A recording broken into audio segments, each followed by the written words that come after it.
What's up, everyone? Welcome to another episode of Backup Fantasy Sports. It is Tuesday, July 26th. My name is Ewan, and today we will be talking about some F1 fantasy with the French Grand Prix winners and losers. So it was a hot and sunny weekend in France, possibly for the last time on the F1 calendar. We'll get into that a little bit later.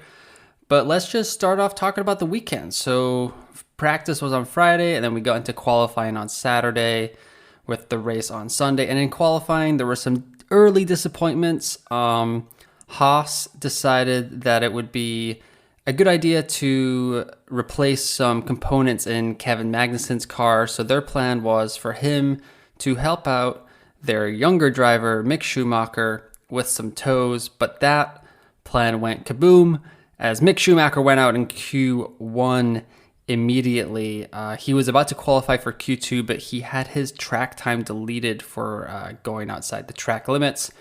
Next up in Q2, Valtteri Bottas and Esteban Ocon suffered some disappointment as they went out in Q2, and then it was down to the Q3 shootout.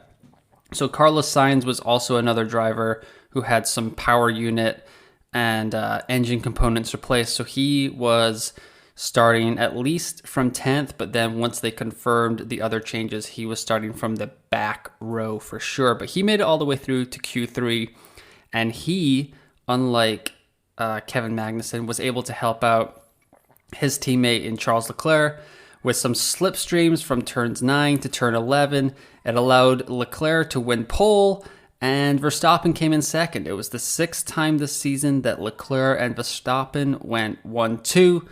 And Perez came third, Hamilton fourth. Lando Norris managed to split the Mercedes in fifth with George Russell sixth. Magnussen and Sainz both made Q3, but they started from the back of the grid. So fast forward to Sunday, and that's when there was some chaos in the championship race. Leclerc and Verstappen were battling on lap 6, but after Verstappen pitted on lap 17, it was all going swimmingly, just watching the race coverage, and then all of a sudden, there's a Ferrari in the wall. We have no idea what's going on, and it was Charles Leclerc who went off for the third time this season in the lead. He DNF'd, and he has now cost himself 75 points in the title race, and he is 63 points behind Max Verstappen. If you heard the call, there was a massive yell from Charles Leclerc. Apparently, he lost the rear of his car. They were talking about some tire degradation because of the heat. That was the phrase of the week there, tire deg. And it certainly cost him massively in the championship race, which I don't think anyone really wants to say it out loud, but it's over. Verstappen's going to go back-to-back. It would take something crazy for that to not happen in 2022.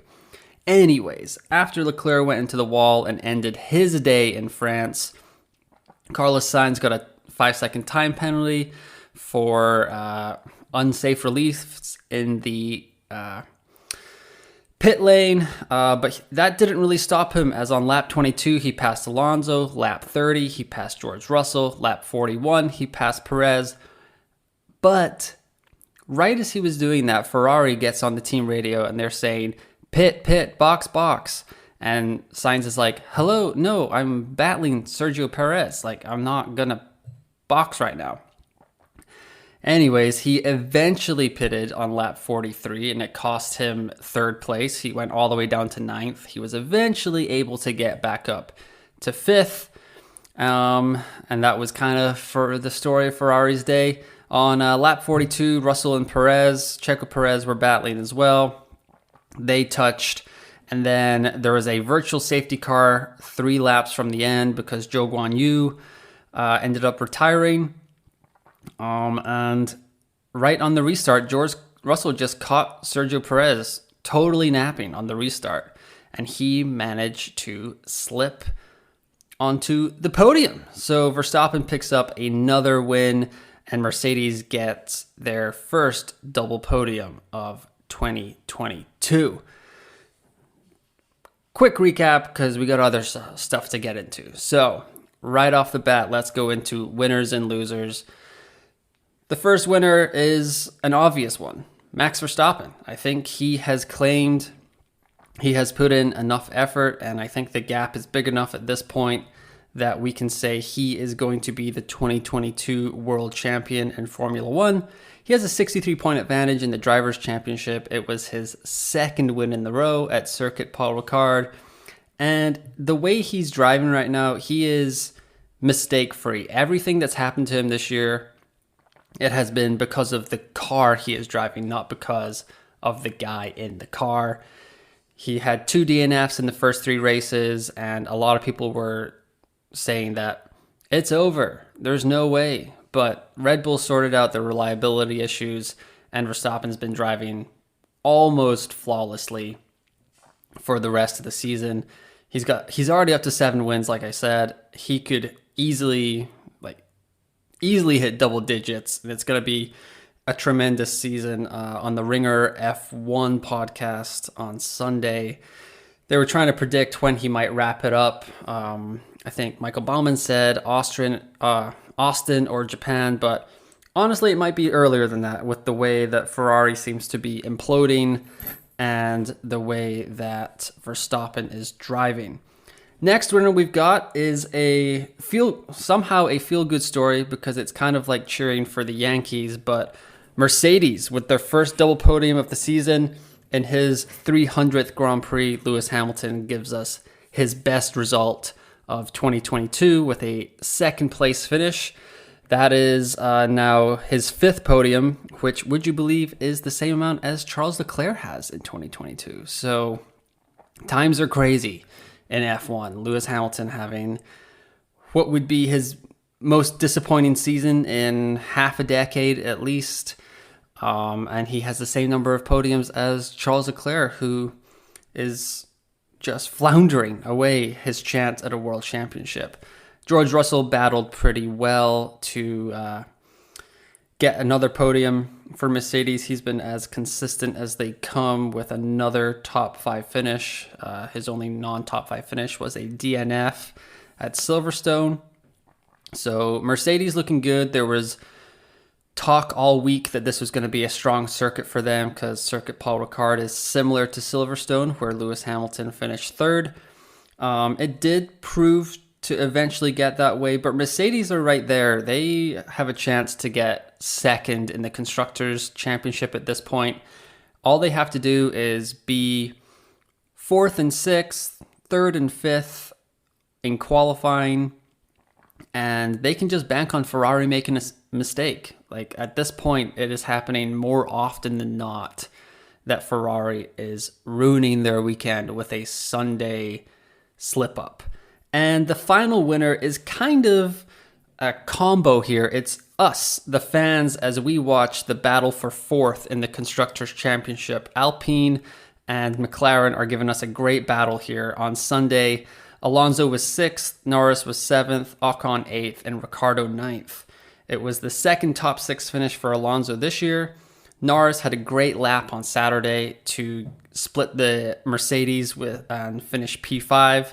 It was the first points at Esteban Ocon's home race, and probably his last, as it sounds like the French Grand Prix is going to be a casualty of the F1 calendar for 2023. As a fairly new F1 fan, I gotta say, those runoffs are not exactly appealing to the eye. The track is okay, like it seems like it should be better than it is. But if it has to go, it has to. I mean, I'd rather have Monaco and Spa on there than the French Grand Prix at this point. There's a lot of debate as to what should stay, what should go, but it seems like the French Grand Prix has put itself in the crosshairs of F1 to get tossed off the calendar, especially with Asia coming back into the fold after a couple of years off with the COVID pandemic. And lastly, Ricciardo got his first back-to-back points finish of the season. He was the talk of the town last week as well with his contract disputes, and McLaren were making signings from IndyCar, a lot of stateside stuff. So there was a lot of chatter about would Ricciardo maybe leave F1 but stay with McLaren, but he released a statement saying that he's going to be there for 2023. I didn't see anything from the team saying that he's definitely going to be there in 2023, but his first back-to-back points finishes of the season should put some of those rumors to bed. Over to the losers, and just like the winners, there's only one place to start. It's Charles Leclerc. Another mistake. This time, as much as I want to blame Ferrari because they just can't get out of their own way, this seems like it was Charles's fault. He did take the blame in the media circle afterwards, saying that if he drives like this, he doesn't deserve to be world champion. But while it's not mathematically over, 63 points with 10 races to go is a massive gap. I think he would have to win every race and Verstappen finish second and a couple of thirds for it to get anywhere close. So that's probably not going to happen. He needs a couple of DNFs. He needs some craziness. He needs some wet weather. He needs he needs Lewis Hamilton and George Russell to steal a couple of races from Red Bull. It does seem like Red Bull has their reliability issues at least better than it was early in the season. So that's a tough ask. And yeah, now he's DNF'd 3 times when in the lead, coupled with the Imola mistake that cost him a podium there, where he fell all the way down to 6th on the chicane. It's just tough. I mean, these are the kind of, we say it all the time in American sports, like you got to go through your playoff scars. This is really Charles Leclerc's first year battling for a championship. Max Verstappen's been here a couple of times now. He won last year. He's the reigning champion. He has this championship experience to draw on. He has an incredible car as well, but so does Charles, and his inexperience in these kind of pressure cooker moments is starting to show a tiny bit here and there. To make another American comparison, it's kind of like in baseball when Charles is in the lead, when Charles has pole for Ferrari. It's kind of like in baseball when you're up 3 runs in the top of the 9th, top of the 8th, and you have a terrible bullpen, and your reliever comes in, you're a little nervous. That first guy immediately gets a hit. The next one is a walk. And then the next hit is a 3-run home run. It just feels inevitable sometimes, like a snowball effect. And that's how I feel watching Charles in the lead. I'm just like, what is going to happen next? Like, what could possibly go wrong? Which leads me into my second loser, doubling up here. Ferrari, just like, they have been so bad. This is my first F1 fantasy review show in a couple of months, so I just want to pile on here. I'm not sure how they can expect their drivers to race competitively when the pit wall doesn't seem to have a handle on the race or strategy or a lot of stuff that's going on here, because drivers shouldn't have to think about half the stuff that Carlos Sainz and Charles Leclerc think about on a weekly basis, it seems like. They should focus on driving, overtaking, managing their tires, and just what's on the track ahead of them. They shouldn't have to, as my cat decides to move behind my laptop here, they shouldn't have to think about, like, is it a time penalty? Is it a stop and go penalty? Like Carlos was explaining the rules to his team over the team radio, it seemed like. Charles crashes into the wall. They immediately come over the radio and say, protect the tires. He can't really protect them when he's in the wall. That's a tough look. Carlos is battling Sergio Perez and they tell him to pit. And he's like, no. Are you seeing what's going on? Then they still pit him and it costs Sainz a chance at a podium. Now, the tires were starting to degrade a little bit. I understand. But Carlos was going so strong. He started on the back row. He was excellent in Q3. He was setting insanely good lap times the whole day. Like, give that guy a chance to go on the podium. He won Silverstone. He got a podium in Monaco. Like, this is not that hard, Ferrari. Let your drivers drive, and you need to figure out what's going on. And apparently, you cannot do that. I know before the season started that any Ferrari fan would have been happy with a second place after 12 races going into the summer break. They would have been like, wow, that's amazing. Like, oh, where's Charles? Oh, where are we in the Constructors' Champ? Oh, second, that's great. Love that. But with the way the season has played out, it could be so much better for you guys. You're throwing away a golden opportunity to bring a drivers and a Constructors' Championship back to one of the most storied teams in F1. Whew. Ran over. Sorry, couldn't help it. Final loser. Unfortunately, I was torn here between AlphaTauri and just saying the entire nation of France. But Esteban Ocon finished 8th. Got some points for the Team Francais. So I decided to not just slate the whole country of France. So just focused on AlphaTauri here. They brought upgrades for the first time since Imola, and they did not go according to plan. Pierre Gasly started strong with a top 10 in Friday's practice, but then he went out in Q1 on Saturday, and then he finished 12th out of 15 cars to finish the race on Sunday. So a poor showing from the Frenchman in his home race. And then Yuki Tsunoda, he made Q3 for the first time since Baku, so that's a step in the right direction. But then on the first lap, he made contact with Esteban Ocon, and it forced him to eventually retire on lap 20. AlphaTauri was a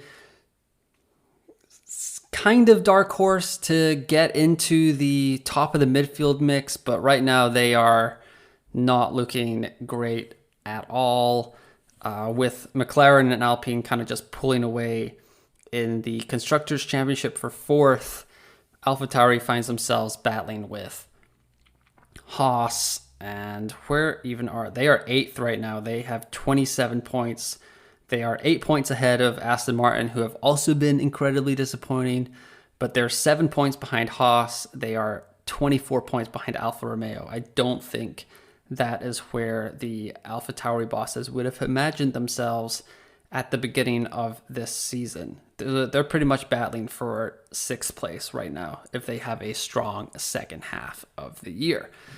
All right, so that's most of the F1 commentary gone. Let's move over to the fantasy recap, where it was a good weekend to have some heavy hitters, as Max Verstappen claimed 45 points, Lewis Hamilton with 38 points, the two highest priced drivers in the game.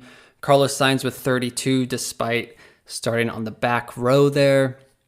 And then George Russell with 30, and Fernando Alonso with 23 points. It was Carlos Sainz just did.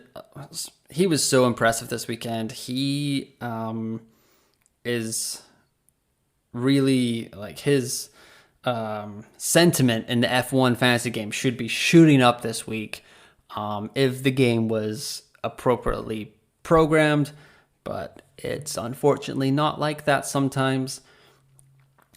He's looked so strong, and he's just had the car fail him in Austria by exploding, and then whatever his team was trying to do to him, he would have easily finished ahead of Lewis Hamilton this week in points if he had claimed that podium. And Verstappen just continues to be a beast. As for me, I have Verstappen and Leclair right now, but I think I might be getting off Charles Leclerc this week.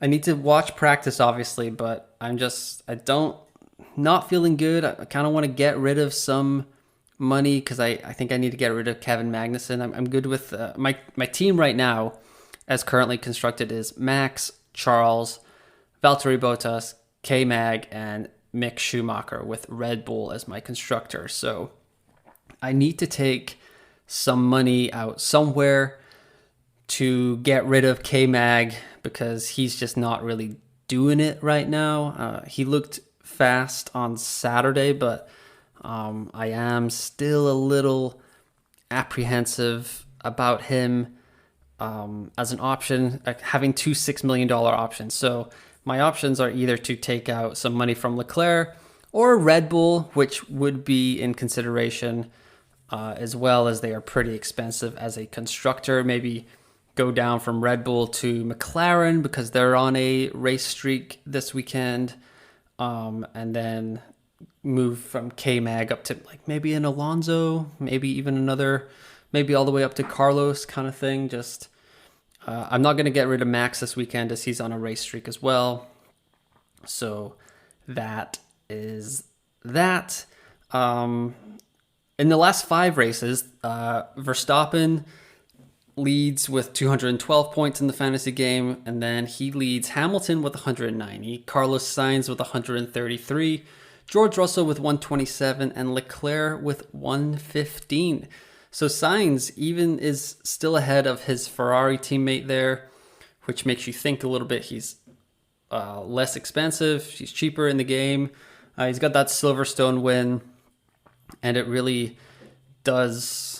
It's not enough of a gap, really, to justify getting rid of Leclerc for Sainz. That just seems like a lateral move with less upside, as Ferrari will, if they want to get back in this thing, which that might just be using a bucket with some holes to put water off a sinking ship. I think Leclerc is going to be their number one priority. In the last 5 races, the drivers with the least amount of points, you never want to be on this list, but Yuki Tsunoda has -7 points for your team. Nicholas Latifi was 6, Zhou Guanyu at 19, Kevin Magnussen, like I was kind of mentioning, 28 points. He's had a couple of DNFs, so that Haas car is getting more inconsistent as the season wears along. They haven't had any upgrades yet. There is talk that Hungary might be the race, but at this point, you've waited so long. Why not just wait for the summer break and install it after that? The downside of not having a main sponsor, I guess. And then Alexander Albon at 40 points. So those are the guys that have racked up the least amount of points over the last 5. But looking for some value, like who's coming into form as the first half winds down. Everyone's favorite talking point of where could he go next? Mick Schumacher coming in with 2.25 points per dollar. Alonso, the wily old veteran, at 1.69. Carlos Sainz at 1.53. Lance Stroll, of all people, at 1.43. He finished in the points this weekend, so good for him, I guess. And then Max at 1.39, which is pretty strong considering how much he costs.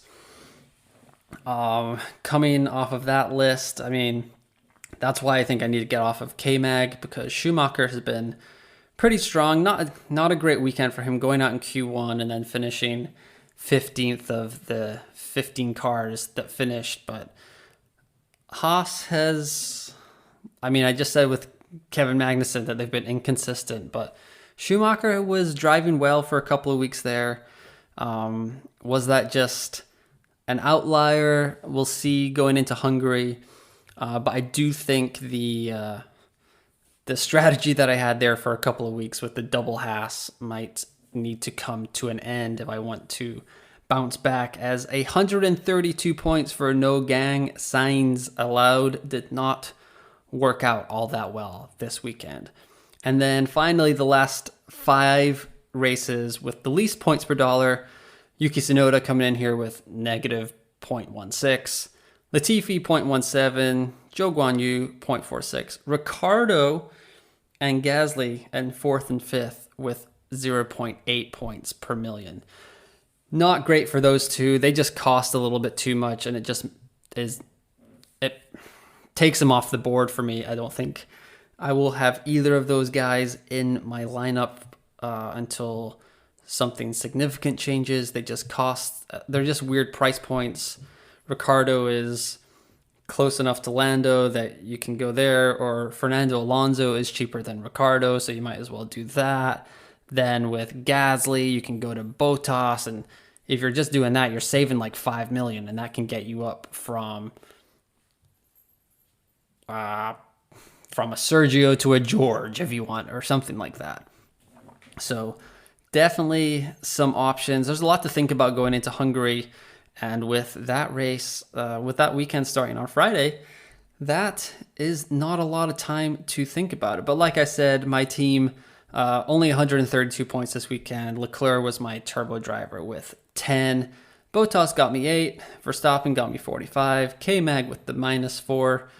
Mick Schumacher with 13. And Red Bull saving my day with 60 points. But this weekend is the Hungarian Grand Prix. Very exciting. We've got a back-to-back to end the first half of the year before a whole month off for the summer break. I'm going to have my preview pod for that up on Thursday. That gives me 2 whole days to do some research and to get on the F1 22 game and do some laps around the track. I did a race this morning, and it doesn't seem like there's a lot of overtaking opportunities here down the main straight, and maybe on after turn 1, I guess. So there's 2 DRS zones in like the first 2 corners. And then it is a pretty windy track. It's actually kind of fun to drive around, but it was pretty tough for Fernando Alonso in the Alpine to overtake there, missing out on the podium with a 4th place finish. But yeah, so that pod will be up on Thursday. But if you want to subscribe, get that right in your inbox thing, you can listen to this podcast on Spotify, Apple, Google. It's on anchor.com. It auto posts to YouTube as an audio file. And I will tweet out the links always on my Twitter account, which is at UN or UOut, which is EUAN, and then or UOut, spelled normally. And yeah, the French Grand Prix was great. It was a fun weekend. Every F1 race is fun to watch, even if this may be for the last time in France. But I will be back later this week with that Hungarian Grand Prix preview. And once again, thanks for listening, and I will talk to you next time.